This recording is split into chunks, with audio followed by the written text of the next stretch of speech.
वहीं EVM hacking विवाद में कांग्रेस नेता कपिल सिब्बल का नाम आने के बाद मचे घमासान के बीच कांग्रेस के पूर्व महासचिव मोहन प्रकाश भी कूद पड़े हैं और उन्होंने 2014 महाराष्ट्र विधानसभा चुनाव का जिक्र करते हुए दावा किया कि बीजेपी के लिए काम कर चुके एक आदमी ने हैकिंग के बदले एक अमाउंट भी मांगा था, जिसके बारे में उन्होंने कहा कि 2 करोड़ राशि मांगी गई थी। कांग्रेस वरिष्ठ नेता मोहन प्रकाश हमारे साथ है बात करने के लिए। मोहन प्रकाश जी, न्यूज़ 18 से बात कर रहे हैं आप, और जिस खुलासे पर बातचीत हो रही है हमारी वो ईवीएम टेम्परिंग का है, हैकिंग का है, जिस तरह से लंदन में पीसी की गई। अब सवाल सरकार उठा रही है कि ईवीएम से, इसी ईवीएम से राजस्थान, मध्य प्रदेश और छत्तीसगढ़ में कांग्रेस जीतती है, उस पर सवाल नहीं उठाती। फिर 2014 पर सवाल उठाकर जो लोकतंत्र का जो सबसे बड़ा महापर्व था जिसमें जनता ने वोट दिया, उसका अपमान कांग्रेस पार्टी की तरफ से किया जा रहा है। नहीं, मैं इसी प्रश्न पर कहना चाहता हूँ कि भारतीय जनता पार्टी ने सुप्रीम कोर्ट में पूरी पार्टी आडवाणी जी के नेतृत्व में गई थी। जो कल प्रेस कॉन्फ्रेंस में कहा गया है हैदराबाद कनेक्शन, उस पर मैं कहना चाहता हूँ कि मैं सन 14 में महाराष्ट्र का प्रभारी था कांग्रेस की तरफ से। तो विधानसभा के चुनाव के पहले 2-3 फोन आए मुझे और मुझसे कहा कि हम आपसे मिलना चाहते हैं। हम व्यस्त थे, फिर भी हमने फिर बाद में उनको समय दिया और वो आए। उन्होंने कहा कि हम आपके लिए काम करना चाहते हैं। मैं क्या काम कर सकते हैं आप? उन्होंने कहा कि हम आपको उसके बदले में पैसा लेंगे और हम सिर्फ 25% पैसा आपसे लेंगे और हम 2 दिन पहले आपको बताएंगे कि आप कितने वोटों से जीत रहे हैं, और अगर उसमें थोड़ा भी अंतर आ जाए तो हमारा 75% पैसा मत दीजिए, लेकिन अगर उतना ही हो तो फिर आप हमको 75% पैसा जो बकाया है उसका पेमेंट करिए। हमने पूछा था कि हमको क्या करना होगा, तो उन्होंने कहा कि आपका या जो भी उम्मीदवार है उसको खूब प्रचार प्रसार करें। तो फिर मैंने उनसे पूछा कि आप कहाँ बेच रहे हैं आप लोग, तो उन्होंने हैदराबाद बताया। अब ये भी हैदराबाद कनेक्शन यहाँ आ रहा। जो व्यक्ति था वो उसने कहा था कि हमने यूपी में भी काम किया और जो हमारा कमिटमेंट था वो पूरा नहीं हुआ, आधा हुआ, इसलिए हम आपके अप्रोच कर रहे हैं। लेकिन चूंकि हमारा विश्वास और हमारी पार्टी का विश्वास खरीद के जीत हासिल करने का नहीं है, इसलिए मैं डर गया और मैंने फिर उनसे मिलना, बात करना बंद कर। कितने पैसों की डिमांड उनकी तरफ से? एक विधानसभा क्षेत्र के लिए वो 2 करोड़। और जिस पार्टी का जिक्र कर रहे हैं आप कि किसी दूसरी पार्टी के लिए उन लोगों ने काम किया था, वो कौन सी पार्टी थी? भारतीय जनता पार्टी का उन्होंने नाम लिया और उसके अध्यक्ष जिनको चाणक्य कहा जाता है, वो चाणक्य नहीं है, वो मशीनी करामात थी और उनका नाम लिया उन्होंने। दुनिया भर में बिकनी क्लाइंबर के नाम से मशहूर ताइवान की गिगी वू की पहाड़ से गिरकर मौत हो गई। ताइवान न्यूज ने उनकी मौत की पुष्टि करते हुए दावा किया कि गिगी वू यूशान पहाड़ से लगभग 70 फीट नीचे गिरकर बुरी तरह घायल हो गई थी, जिसके बाद उन्होंने सैटेलाइट फोन के जरिए दोस्तों को अपने घायल होने की जानकारी भी दी और मदद भेजने को कहा, लेकिन मौसम खराब होने की वजह से मदद के लिए भेजे गए हेलीकॉप्टर उन तक नहीं पहुंच सके। बाद में फायर डिपार्टमेंट को जानकारी दी गई, जिन्होंने अपनी 2 टीम उनको बचाने के लिए रवाना की, लेकिन खराब मौसम की वजह से बचाव दल को गिगी वू तक पहुंचने में 28 घंटे लग गए और तब तक उनकी मौत हो चुकी थी। ताइवान न्यूज के मुताबिक हादसे से ठीक पहले गिगी वू लगभग 5577 फीट ऊंचाई पर थी। बिकनी में लगभग 100 से ज्यादा पहाड़ों की चोटियों पर चढ़ाई कर चुकी गिगी वू सोशल मीडिया पर काफी एक्टिव रहती थी और उनके फैन फॉलोइंग भी अच्छी खासी थी।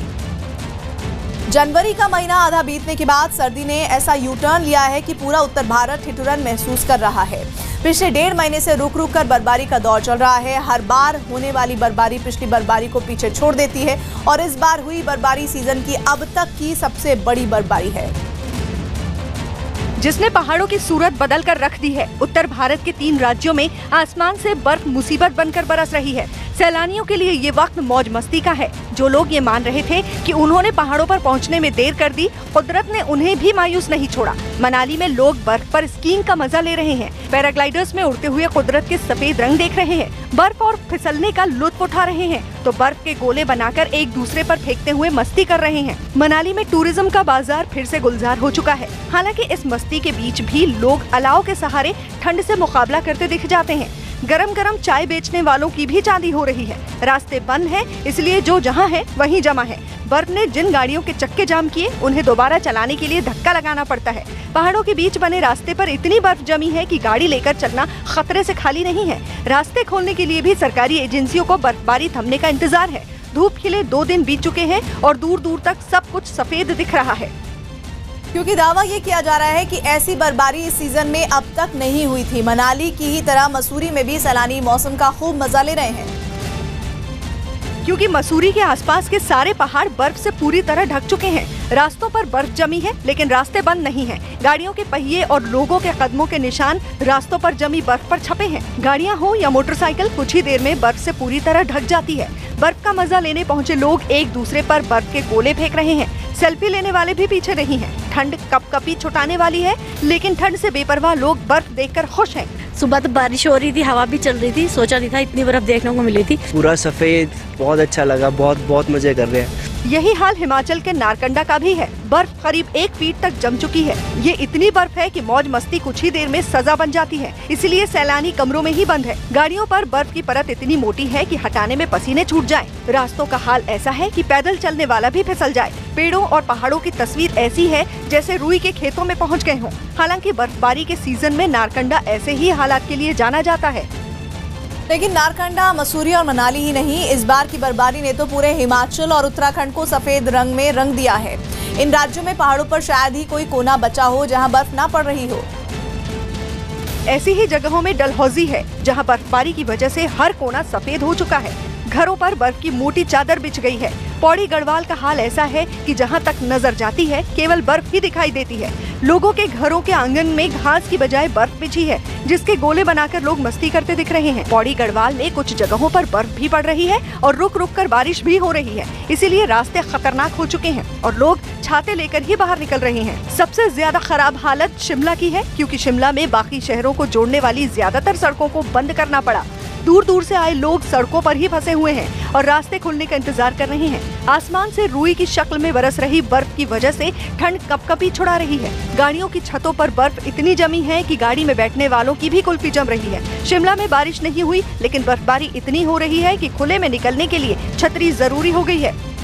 लेकिन ये बर्फबारी अब मुसीबत की बर्फबारी बनती जा रही है, क्योंकि बर्फबारी की वजह से जगह जगह लोग फंसे हुए हैं जो अपनी मंजिल तक नहीं पहुंच पा रहे। जबकि बर्फ हटाने के लिए सरकारी एजेंसियां बर्फबारी के रुकने का इंतजार कर रही हैं। बर्फबारी की वजह से जवाहर टनल 2 दिन से बंद है। टनल के दोनों तरफ ट्रकों की लंबी कतार लग चुकी है, तो रास्तों का कुछ हिस्सा तो ऐसा है जो पहाड़ों से पत्थर खिसकने की वजह से बंद करना पड़ा है। लाइनों में फंसे लोगों की ठंड में कुल्फी जम रही है। ऊपर से ट्रकों में रखे सामान के भी खराब होने की नौबत है। आगे जैसे कि बोल रहे कि टनल में बर्फ आ रहा है, रास्ता बंद है 2-3 दिन। किश्तवाड़ में तो पहाड़ों पर जमी बर्फ अचानक खिसकने लगी। बर्फ खिसकती हुई सीधा चिनाब नदी में पहुंचने लगी। पहाड़ों से चलकर नदी तक पहुंचने वाली बर्फ ऐसी दिख रही है जैसे कोई सफेद पत्थर बहते हुए नदी तक पहुंच रहे हों। मौसम के इस यू टर्न ने जम्मू कश्मीर, हिमाचल प्रदेश और उत्तराखंड में पहाड़ों पर तो बर्फ बरसाई है। मैदानी इलाकों में लगातार हो रही बारिश ने जिंदगी को पटरी से उतार दिया है। लोग ठिठुरने को मजबूर हैं। स्कूल जाने वाले बच्चे हों या दफ्तर पहुंचने वाले लोग, मुश्किल सबके लिए बराबर है। आसमान पर काले बादल छाए हैं और खून जमा देने वाली ठंडी हवाएं जीना मुश्किल कर रही हैं। मौसम ने ऐसी करवट ली है कि धार्मिक यात्रा पर निकले लोग भी बर्फबारी का मजा लेने लगे। जम्मू के वैष्णो देवी मंदिर में ऐसी बर्फबारी कम ही देखने को मिलती है, जैसी इस बार देखने को मिली। वैष्णो देवी में भवन तक पहुंचे श्रद्धालु मौसम की अंगड़ाई को महसूस कर ही रहे थे कि अचानक बारिश होने लगी। थोड़ा सा पानी बरसने के बाद आसमान से बर्फ गिरनी शुरू हो गई। लोग यहाँ वहाँ छत ढूंढने लगे, तो कुछ लोग बर्फबारी का मजा लेने लगे। मौसम का मिजाज ऐसा है कि आने वाले कुछ दिन रुक रुक कर वैष्णो देवी में भी ऐसी ही बर्फबारी का अनुमान है। वहीं उत्तराखंड में केदारनाथ का दर भी बर्फ से ढक चुका है। बर्फ की चादर कई फीट मोटी है। केदारनाथ में कुछ निर्माण का काम भी चल रहा था। बर्फबारी ने काम में जुटे लोगों की मुश्किल बढ़ा दी। काम तो रोकना ही पड़ा। भारी बर्फ से ढके रास्तों से सामान को दूसरी जगहों तक ले जाना भी बड़ी मुश्किल बन गया। दूर दूर तक पहाड़ों की चोटियां हो या केदारनाथ मंदिर के पास बनी दूसरी इमारतें, सब कुछ बर्फ से ढक चुका है। जानवी कपूर और सारा अली खान के बाद अमिताभ बच्चन की नाते नव्या नवेली के फिल्म इंडस्ट्री में आने का इंतजार हो रहा है, लेकिन उनकी मां श्वेता नंदा नहीं चाहती हैं कि नव्या नवेली फिल्मों में काम करे, क्योंकि श्वेता नंदा की दलील है कि फिल्मी खानदान से होने की वजह से लोगों की उम्मीदें कलाकार से जुड़ जाती हैं और उसके पूरा नहीं होने पर लोग सोशल मीडिया पर उनके खिलाफ जहर उगलने लगते हैं। I also know the heartbreaks and I think I know it really, really well. Yeah. I see their faces when things don't work out, or I'm there on a human level. Right. I'm on Instagram, I follow my brother, I see the hate he gets.